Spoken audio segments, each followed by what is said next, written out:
So people have asked me in the past, Brandon, have you ever walked out of a movie theater because you thought the movie was terrible? And my answer is no. I've never walked out of a movie before. But if I was seeing Thunderforce in a movie theater, oh, I would seriously consider it.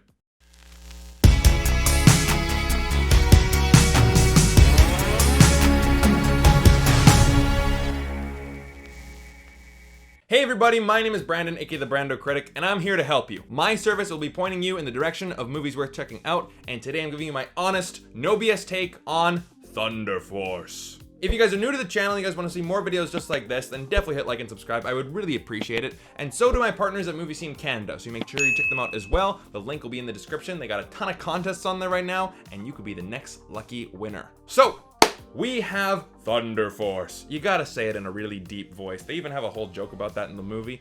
I digress. We have Thunderforce on Netflix with Melissa McCarthy and Octavia Spencer. And when I saw this trailer and I saw the poster, I'm like, okay, this is a Melissa McCarthy version of a superhero film. And yeah, this is exactly what it is. And I was hoping that I would laugh and that I'd be entertained. While I will admit that this movie did make me laugh a few times. I could count them all on one hand. But early on in this movie, there's a slow-mo shot of Melissa McCarthy's face, and she goes, what the f? And you know that she's about to say f, but she doesn't. She just stops at F. And right there, I'm like, that's a bad sign. And yeah, this movie was not good. There's no easy way to say this. And I will admit that this movie isn't terrible, right? It wasn't insulting, but it just really wasn't fun to watch. And I think a big reason for that was the fact that it didn't really know which kind of movie that it was making. Melissa McCarthy is playing it really comedic. She's really giving it her all. And quite frankly, you know, I liked her in this movie. She wasn't annoying. She wasn't stupid. I liked her character.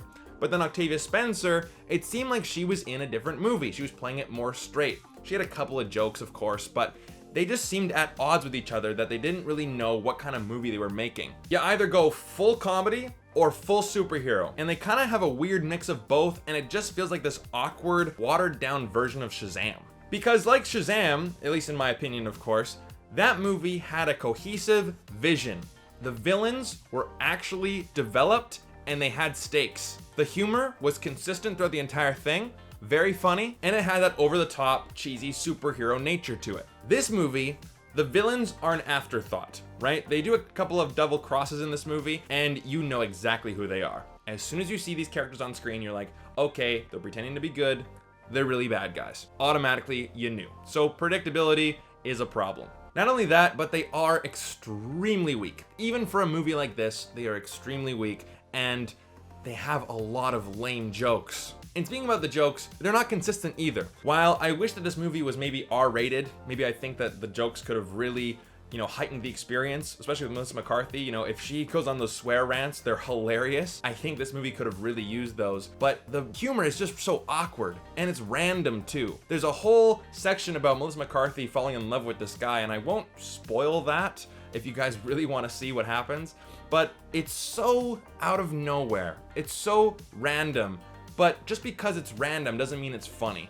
And I think that the filmmakers forgot that. Now, I will admit that comedy is completely subjective. I understand that, but I can tell that a lot of people will not find this funny. If you find it funny, great, good for you. But for me, it was just awkward.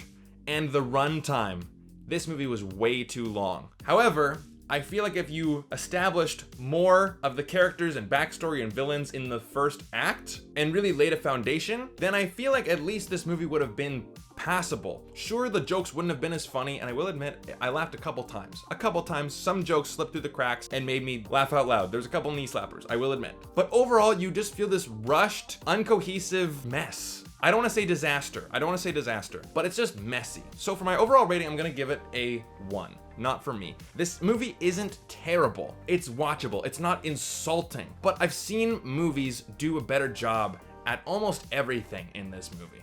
The humor, the acting, the directing, the fun superhero type of story, all of it. It's just been done better. And normally I'll say, if you're this person, you'll like this movie, or if you like this, you'll like this movie. I can't really recommend this to anyone. Melissa McCarthy fans, she's funnier in other movies. Superhero fans, there are much better superhero movies out there.